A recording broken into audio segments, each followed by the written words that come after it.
As things come up, we can learn how to get through them ourselves, but it's also setting such a great example for our children. It's showing our children how we can deal with things as they come up. It's okay if some things every once in a while are chaotic, but then how do you handle that to bring peace to yourself and to your surroundings? Are you lacking in the self-care department? Or maybe you just want to step up your game? Well, then you need to get a hold of the weekly self-care planning guide, because this will help you to plan out and prioritize self-care, because self-care is not a luxury, it is a necessity. You can get yours by going to holisticmamaspeaks.com/self-care. That's holisticmamaspeaks.com/self-care. Oh, and did I mention the self-care planning guide is absolutely free? That's $0. So be sure to get yours at holisticmamaspeaks.com/self-care. Hello and welcome back to Holistic Mama Speaks, the podcast, Season 2. I am your host, Carrie Marie Vaughn, and I'm just so excited to continue our journey together towards holistic living, wellness, and abundance. Wow. In Season 2, we are just going to be diving deeper into a variety of different topics related to natural health, mindful living, wealth and abundance, and even conscious parenting. I'm just so excited. And I will be featuring expert guests who will share their knowledge and experience with us. So many amazing people, some returning guests from Season 1 and some new guests. I will also be answering listener questions and addressing some common concerns related to holistic living. And you can actually submit your questions by going to holisticmamaspeaks.com/ask. ASK. My goal is to provide you with practical tips and inspiration that you can incorporate into your own life. Whether you are a seasoned holistic living enthusiast like some people, or if you are just starting out on this journey, there is just something for everyone along the way. So I'm just happy to have you here in the Season 2 of Holistic Mama Speaks. And just as a side note, by listening to this podcast, you agree not to use this as medical advice or to treat a medical condition. You can visit holisticmamaspeaks.com to find the full disclaimer. So sit back, relax, and let's explore a world of holistic living and abundance together. Are you a mom who's struggling to balance taking care of loved ones while also taking care of yourself? It's a very common challenge, but there is actually a simple solution: daily affirmations. In Mom Mantras, the daily affirmation guide for mothers of all kinds, you'll find powerful affirmations and mantras that will help you improve your health, happiness, and mindset. Whether you are a biological mom, an adoptive mom, a stepmom, a pet mom, a motherly figure, this book is for you. Read these mantras in the morning, before bed, really anytime throughout the day to uplift your spirits and to stay focused on what matters most. Visit mommantras.com to get your own copy and to start living a more intentional, purposeful life. Hello and welcome back to Holistic Mama Speaks. I am your host, Carrie Marie Vaughn, and I am just so excited to chat about the topic today: embracing imperfections. Mama, it's okay to let go of perfection. And I am joined by three amazing guests. There's 4 of us in total today. We have Joann Malanga, we have Christine Bernat, and we have Melissa Moon. And I believe you go by Missy, correct? Either one is fine. Okay, awesome. Well, I am just so excited to have you all here today because this is a topic that many moms seem to struggle with. You want to make everything perfect, right? Everything needs to be just perfect. So before we dive into that, I'd love to go around the room and have you each introduce yourselves a little bit and just tell the guests what it is that you're doing to help people right now. And so Joann, I'm going to go ahead and get started with you, and then we'll go around the room. Sure. Well, thank you so much, Carrie, for having me. I'm super excited. I'm a soul integration coach, shamanic healing and breathwork facilitator. And my background is healthcare. So I came from running operations for healthcare facilities for the elderly. talk about in your face being met with the scope of healthcare, which threw me into my awakening, not just as a mom, but as a human being, and threw me into my awakening process. But I now plunged right into my own business. I left the healthcare matrix, so to speak, and I do hypnosis and, as I said before, facilitate breath work. I also work with, which today's topic is perfect, working with the imperfections and making them perfect for who we are in the moment. With soul integration coaching. And it's just been phenomenal to witness so many humans on the earth now waking up to their own empowerment, waking up to living a better life, busting out of the matrix, creating more empowerment, not just for themselves, but for their children. And I think that's the bravest thing we can embark on because they are the future.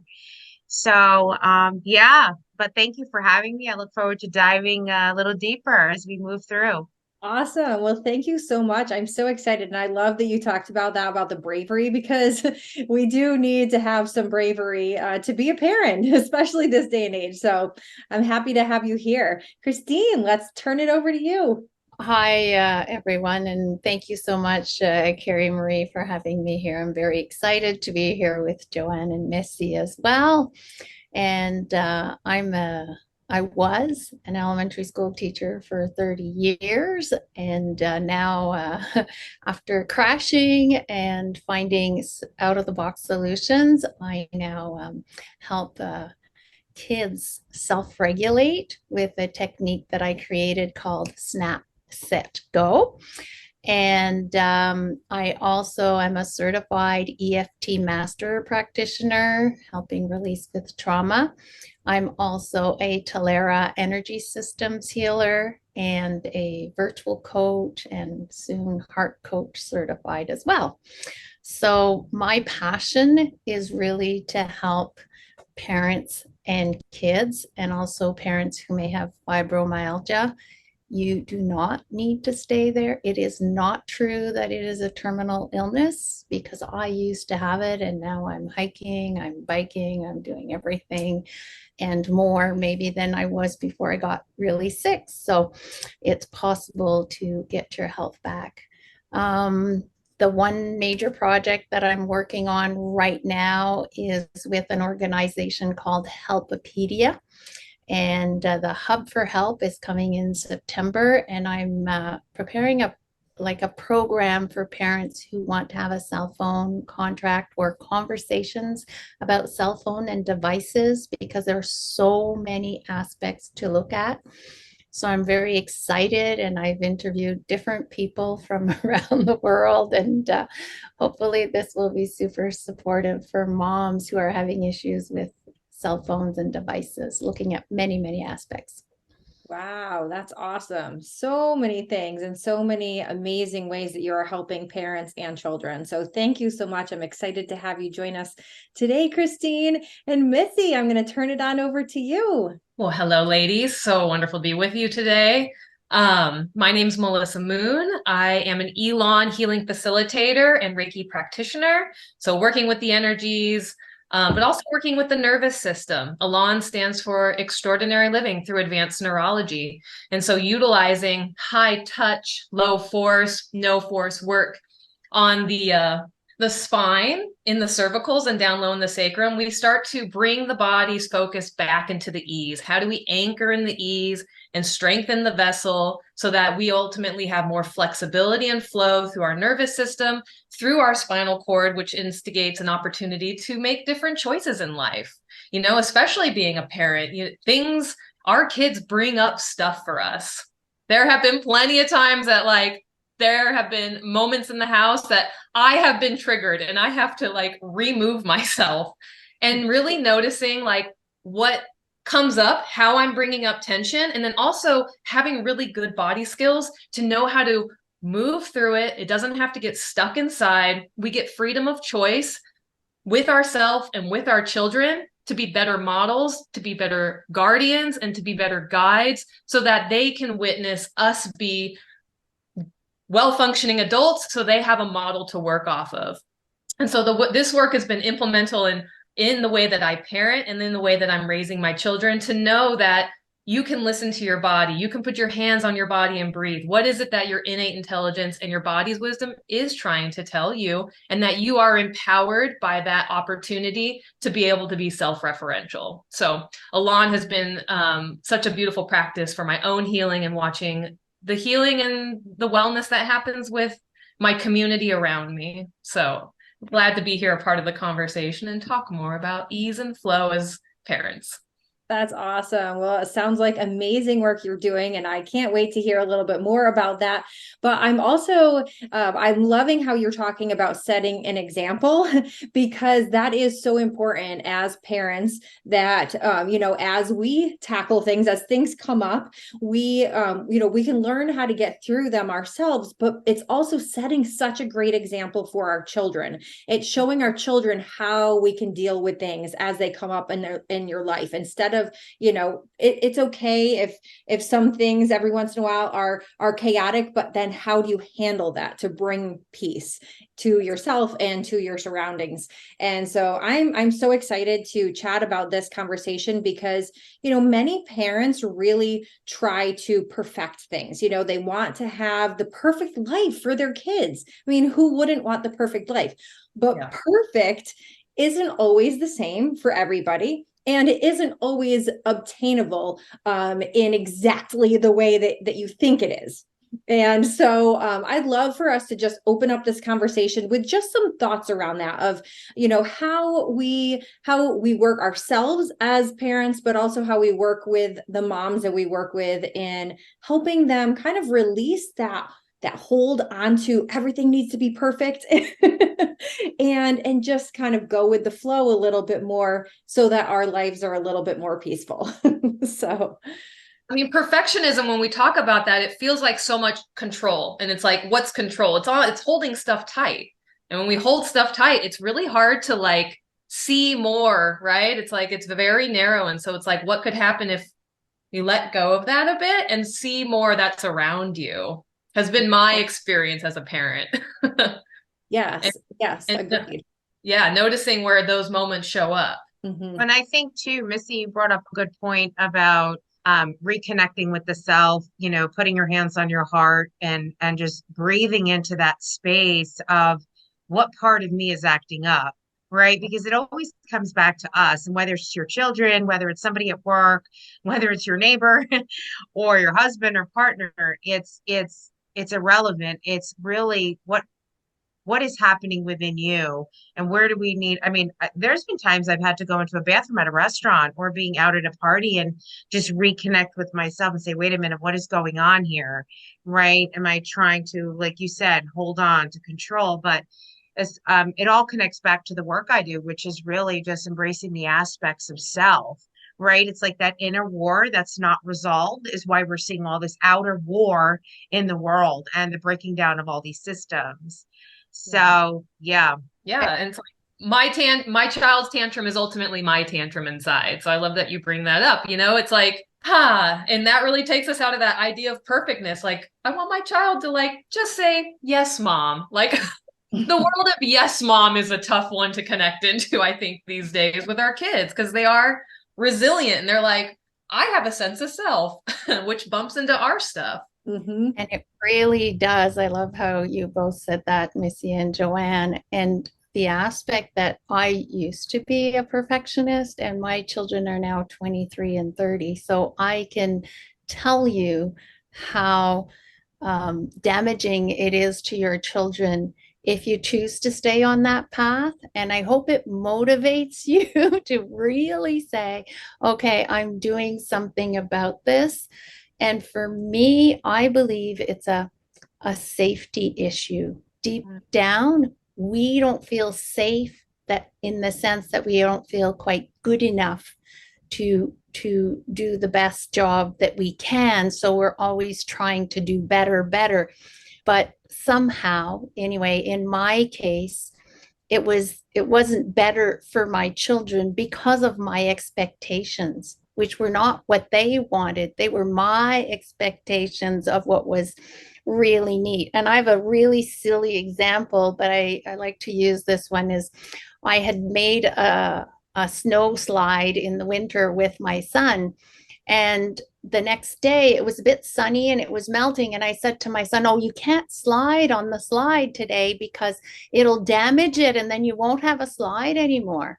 Well, what? I mean, he could have enjoyed whatever was left of it because the next day it rained, It was like, it's really kind of, and in my head, it had to stay perfect and, everything. And I know that I didn't feel like I was doing things good enough. And I know that my expectations were like, what if I had done the slide and just let him enjoy it to his content? And if it fell apart, it fell apart. So what? We would have rebuilt it together. Yeah, absolutely. And I do think too, it's like when you have that sense of everything needs to be perfect, it's also, I think you're trying to hold on a little bit too much to control. You're almost trying to control every situation that you're in, every person that you come in contact with. And really, that's not even feasible. There's so much that is out of our control. And so I think that also letting go, learning how to let go and Right. be okay when things are not perfect. And so that takes a lot of work on the self, figuring out. And I love how all of you have mentioned, just knowing where you're feeling it. How does your body feel, and kind of allowing it to release a little bit. Or maybe you have to step away, step away into another room and think about it a little bit, or just remove yourself from the situation if it seems to be bothering you that the situation isn't perfect, because it's so easy to fall back into the old patterns. It's going to be hard to break this cycle of trying to have everything perfect, but in the long run, it really pays off. I mean, the whole experience of initially getting pregnant is like, you have to let control go. Mm-hmm. I mean, it's such a training ground for that, because you might have a birth plan. It might happen. It probably is not going to look like exactly like you want it to. And raising our kids, we think like, oh, they're going to sleep and there'll be a great schedule. And then, each child is so different. My first child was so incredibly easy. Loved the car seat. We could go on long trips, no problem. Pack for 2 mile, 5 mile, 8 mile hikes, not an issue. My second girl, being in the car seat and being in like a Moby wrap or something of that nature was not her jam. That was not going to happen for her. She's like, get me out of this. I do not want to be confined, and it's like, there's no way that like I could perfect her to make that car ride any better. And it's just like, that's just who she is. And all I can make sure is that she's like safe and fed and put to sleep, and then it's like really trusting like that child is going to grow up exactly as that child needs to grow. And like they are their own person already. Yep. Everybody's so individualized. And so it's hard to have control over every situation. Yeah. And I find if you are able to see the triggers that bring you to control, and I've created a technique that I call snap, set, go, which you can use it on the spot as soon as you start seeing that your emotional triggers, you're at a 1 out of 10. I like to rate where my control level is or my perfection is. How important is it to be able to stop? And the sound of a snap really kind of helps ground you, but then you continue and you're tapping on a meridian and you're breathing at the same time and you're grounding yourself in your own body. But what's really cool about this technique is that kids, even a 1-year-old, can do it with you. And as you self-regulate in that moment, so calming the amygdala that's in that flight, fight, fawn, freeze mode, whatever it is, that brings you to need to control. If you can calm yourself in the moment, the child will be able to learn from you. And this was mentioned earlier. If you self-regulate and find the techniques that work for you, and what works for you might not works for one daughter, may not work for the other, or one son, or it may not. So it's important to have many different tools, and the self-regulating needs to start before you want to have kids, so that you've released a lot of junk before, so then it'll be easier, because it is possible even at 20 to reconnect with your kids by using this technique. I've done it, and I have found that most kids, it takes 9 seconds to do one round, and most kids with 3 rounds are good to go. So that's really kind of cool to have something that's very quick and very easy that you can implement with your kids. That is very cool. I wish that somebody had told me this before I had children, of course, it's never too late to learn though. I agree, Carrie. I think we need to get Miss Christine in the schools over here, or build a new school. But yeah, no, the tapping, I love that. And the tapping really does work. I mean, I've been tapping for years, but another really cool tip, for mothers is, and it's a good segue to go into shadow integration work, right? Without getting in too deep, because we could be here for hours, but just as simple as getting index cards, right? You could probably go to the dollar store, what is it, $1.25 store now, and get a pack of index cards and write the word control on one card and start to bring into the conscious awareness when you are trying to control and what the thoughts are behind the energetic frequency of control, right? Because we all know that before it sets in the physical body, it's starting in the mind. And then it goes into the emotion. And now it's in the physical when it's gone so deep. So it's like that really helped not just me, but a lot of clients that I've worked with. And it could be if you're working with control or fear, you're having a lot of anxiety. I had one mother who was just anxiety ridden. And my God, we don't have life without fear, right? It's like every corner we turn, because we're becoming pioneers of the new earth, of a new way of building, creating families and new ways of living. So we're always going to have fear. I mean, you could also use it with the frequency of fear. And what are my thoughts behind fear every time anxiety is happening? Because if you start to notice every time you have a frequency of energy going on within you, start to notice what's happening around you and what's happening with the kids. Yeah. Like they're picking it up even stronger because they're so open and free and can tap into worlds that we can't, right? Whether we believe it or not, it's like they're so vulnerable and open until we start developing our ego, which I think is about like 8 years old.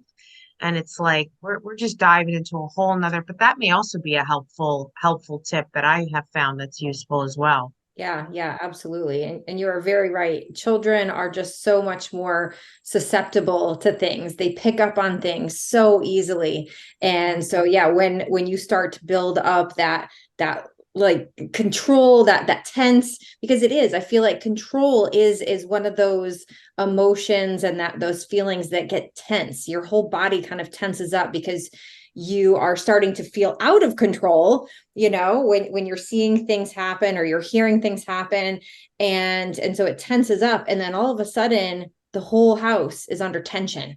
And so, yeah, to learn how to notice that awareness is huge. Awareness is so huge. So when you feel the starting to rise, before it gets to that point of feeling it in your entire body, hopefully, yeah, to be able to bring it down. Yeah. Bringing up awareness with the Elan healing system, through the nervous system work and the high touch, low force, we're bringing attention in the body. And like, as we bring attention in the body, but ultimately always going into the ease, we're refocusing things. And so, clarity is a big deal when we're trying to work through control and perfectionism, because a lot of times, like when I get into those spaces, I'm bumping into not feeling really clear also about what it is I need to do and how it is I need to like do something. And so like talking in regards with Christine and Joann, talking about like, the energies of coming into the world too, remember when baby is in utero, they're taking on all of mama's stuff, all those chemical processes. Their auditory system is very well developed by around 6 months, like almost fully. So they're hearing the world outside of you and regulating already to whether it's safe or not. If mom's already getting wound up about things, or dad, or what the environment is like, right? And so that care, even before baby comes into the world, is such an important piece of us being really good parents. And when we feel like we aren't doing that good of a job for us, it's like it really filters into our kids. Moms especially will put everybody in front of themselves. I know. Then take care of them. And then that sense of control gets a little bit lost. And they're like, I got to make it perfect. And it's like, you got to just love yourself a little bit more and find more breath and flexibility in your body and in your spine. It goes a long way in how you care for yourself and then how, you care for your family. I love what you brought up, Missy, because that self-care, that call for self-love is so important, because what are you teaching your children if you're just micromanaging everything and not taking care of yourself? Right? You end up teaching your children how to micromanage and not take care of themselves. And I know that's not what we want. And I had nobody telling me this when I was, and when I was in my mom's womb, I disconnected because it wasn't safe. Right? So if my mom had self-regulated in that moment, well known how, right? And brought down the anxiety and everything, my life could have been different, but maybe that's what my life was here to do. So that's why it's so important for me to teach children to self-regulate, because whether their parents, it's beautiful if their parents know how, but if their parents don't know how, they can self-regulate. They can calm down their amygdala and they can take care of themselves and get out of the fear factor and get out of the control factor and the perfectionism and the expectations, and the list goes on and on and on. And it helps them let go, whatever it is. Letting go is so important. Yeah, absolutely. And it is something that I'm just so grateful to have these conversations like this and to bring awareness to this, because it isn't something that's taught in schools. It is not something that is widely talked about or known. And so this is just one outlet of ways that we can spread the word, letting parents know, first of all, it's not too late. If you didn't learn this when you were younger, you didn't learn this when your kids were younger, it's okay. It's not too late. It's great. Anytime you can learn how to start taking care of yourself, start becoming aware, start learning how to handle things as they crop up. But then to teach your children, no matter how old they are, even if they're adults. Like I have 2 children that have already grown up and moved out of the house, and I'm always suggesting things to them. They don't always listen, but they are, especially my son. He's a little bit more stubborn, but that's okay.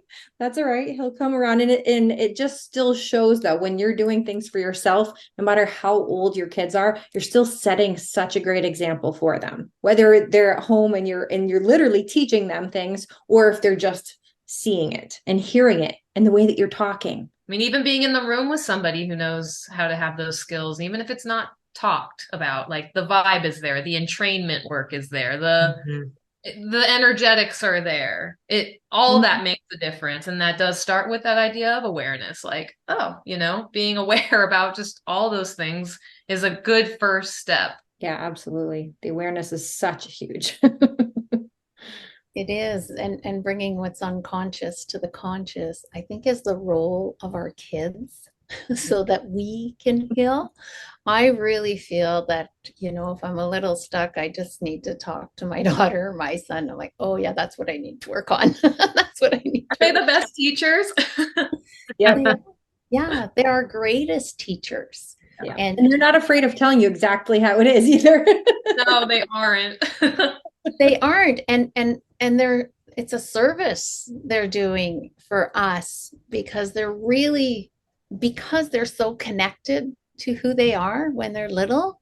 It's the best time, to be listening to them and to hear and to be willing. And, if it's a timeout that you need to digest that. I still remember when I asked my son, because my daughter had said, oh, Mom, you were dramatic. And I'm like to my son, was I dramatic? And he says, no, Mom. He says, you were neurotic. And I was like, oh, that's a hard one. Let's just do the technique here. So I can take that in. And whenever our children tell us things, if you have teens and older or young adults, if you do the snap, sight, go while they're talking to you on the phone or whatever it is, you're self-regulating during that time, or whatever. Like havening is another great technique, where you put your hands on your shoulders and you rub down to your elbows and you go again and again, at least 6 to 9 times. It has a calming effect. And Joann and Missy talked about other strategies that are really good. Find the one that works best for you, and find the ones that work best for each of your children if you want to be able to have this. And I think it's also super important to be able to say, like, have a family meeting and say, okay, this is what I want to work on. Who can help me? I need your help. So every time you feel I'm doing something that's controlling in your perspective, I want you to, I don't know, rub the side of your head, or I want you to give me a hug, or I want you to, and they will be on board to help you until you've shifted, and they will be so proud of your progress and so excited about it. I mean, my daughter keeps telling me, Mom, I'm so proud of you. You've done this.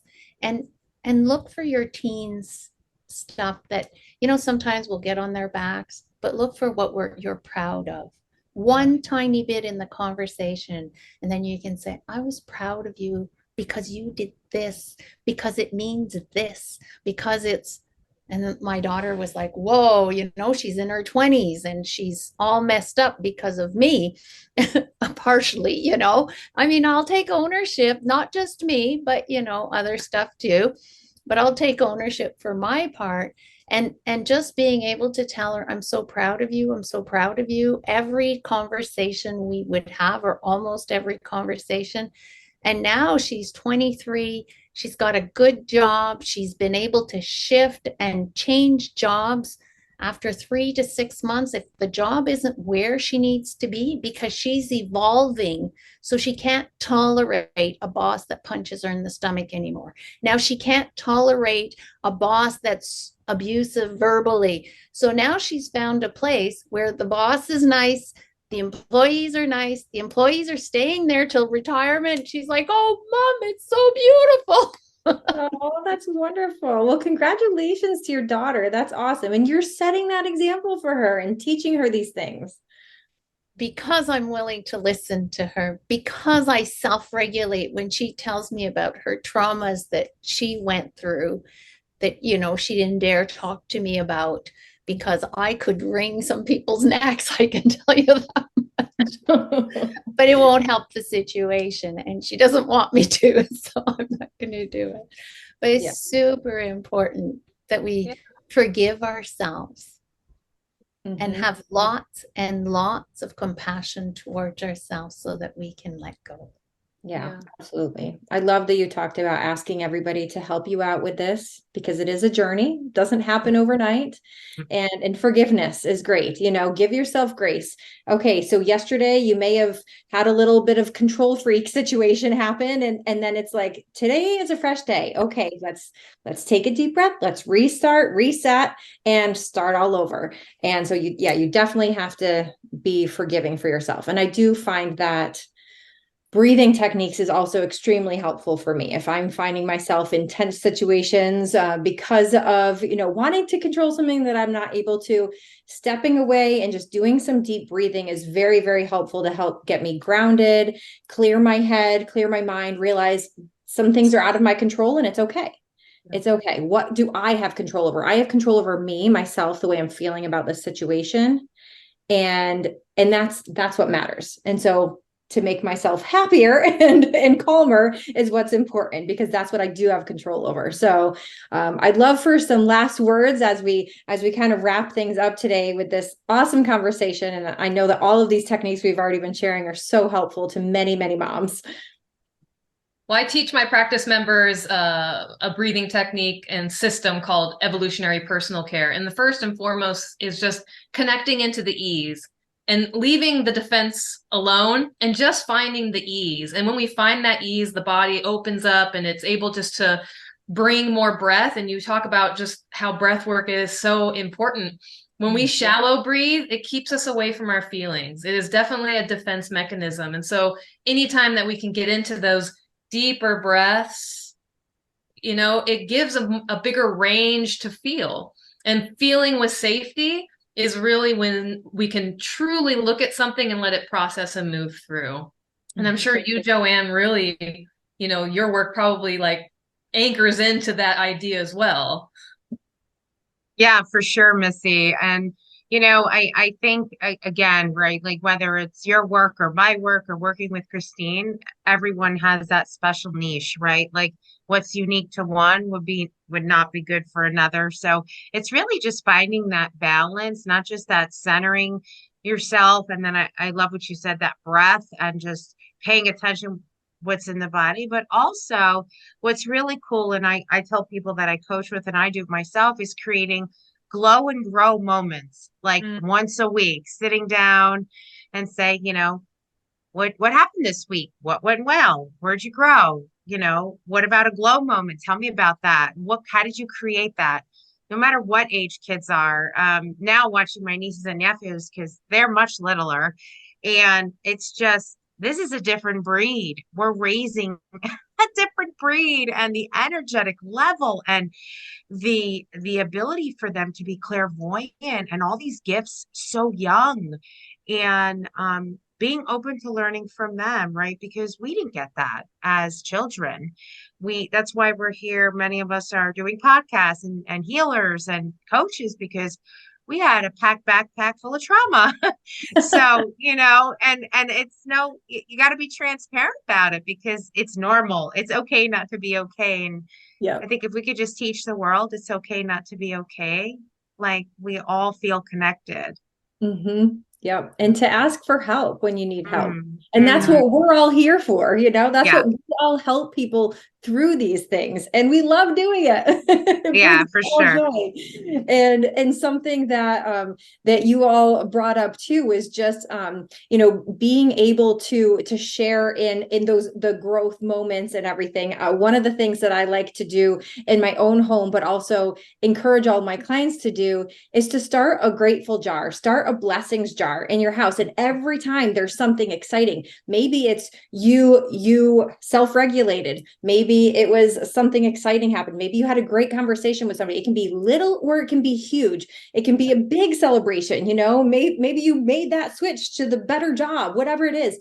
But write it down. And I always like to put the date, because it's fun to put the date, because then at the end of the year, that can be such a fun family and or friend activity that you can do on New Year's Eve.